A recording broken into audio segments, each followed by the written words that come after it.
أعوذ بالله من الشيطان الرجيم بسم الله الرحمن الرحيم الحمد لله رب العالمين والصلاة والسلام على رسول الله أما بعد السلام عليكم ورحمة الله su ko defee ñoo ngi nuyu ñëpp di ñëw si waxi Serigne Mahi Niass gis nañ si ay wax yu bëri yu si am si ginnaaw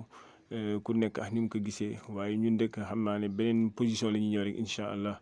waaw su ko defee rek moom dëkk li mu wax ne moo ngi soutenir ka nga xamante ne moo ngi ñaanal yàlla teggil Bass Bah Diakhaté ak ki nga xamante ne mooy oustaz Cheikh Tidiane Ndao nattu bi leen yàlla teg ku si nekk après di ci commentaire di wax naan ay moom li fa Bassirou Diomaye Faye demul moo tax mu mer ñun lu nekk ñoo ngi koy wax ñii dëkk di gën a yëkkati seen kàddu wax kàddu yu ñaaw yoo xamante ne waruñu ko teg ci kilifa lu mu mën demee rek kilifa rek la du mën la mën a doon parce que am na ñoo xamante ne ñoom la njaboote te ñi mu njaboote am na ñoo xamante ne ñoo la gën a yaru ñoo la gën a baax bu dee xam-xam ñoo la ëpp xam-xam kon su ko defee rek kilifa moom kàddu bu rafet rek leen war a mën a teg ci kawam su ko defee moom laata mi wax am na loo xamante ne def nañ ko foofu fële ca Medina Baye mooy yëkkati ay wala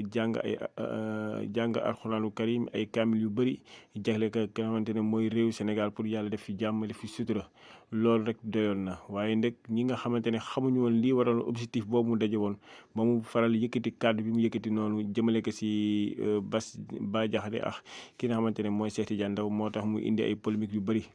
waaye su ko defee nag suñu demee nag ba déstabiliser suñu kilifa diine yi ba dem ba wàccee leen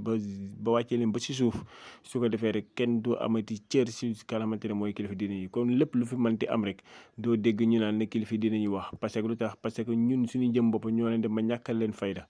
kilifa nañ leen jox ne leen ormal rek ay mag leen lu dul bu dul woon sax kilifa bi rek waaye âge bi ñu am rek war na leen mën a ormal moom am na droit ne man maa ngi ñaan yàlla teggal diw nattu bi waaye nag du caagi ne moom su ko waxee rek da ko waroon wax si ñeneen kon xanaa moom chaque jour mu génn wax xamu leen fan la toll si ka xamante ne mooy Bah Diakhaté fan la toll si moom xamoo ndax nee na xaritam la Cheikh Tidiane Ndao tamit xaritam la mais am na droit yëkkati ay kàddu wax leen ñaanal leen yàlla teggal leen nattu bi waaye nag bu doon ñeneen chaque lu xew rek mu génn wax lu xew mu génn wax ne diw de yàlla tegg nattu bi non kilifa du doxee noonu waaye moom am na foo xamante ne ñun wóoruñu xamuñu moom fan la koy diw féete ñoom ñaan yi xamuñu fa leen féete moo tax mu ñaane waaye buñ si jëlee loole ñu nga xool ne benn côté bi rek ne kii de dafa bañ diw moo tax mii de déedéet du noonu kilifa du doxee noonu waaw moom am na droit yëkkati ñaanal et puis ñaanal na Sénégal jàmm ñaanal Bassirou ñaanal ki nga xamante ne Ousmane Sonko ba ñëpp dégg ko mu leen di ñaanal yàlla defal leen jàmm ba pare ku nekk yëkkatee kàddu di wax di critiquer ñu rafet la kàddu yi dañ ko war a rafetal lu mu ma demee rek mooy yéen sallallahu alayhi wa sallam li mu waxoon rek mu ne képp koo xam ne gëm na yàlla gëm yonent bi rek gëm bésam penc man kaana yu'minu billahi wal yawmil axir mu ne képp koo gëm yàlla gëm bésam penc rek mu ne su boobaa waxal lu baax wala na noppi waaw kon nag ñu taxawee si kàddu woowu ku mënul kii ko ba yëkkati kàddu yi wax na wax kàddu yi rafet su ko mënul na tëj làmmiñam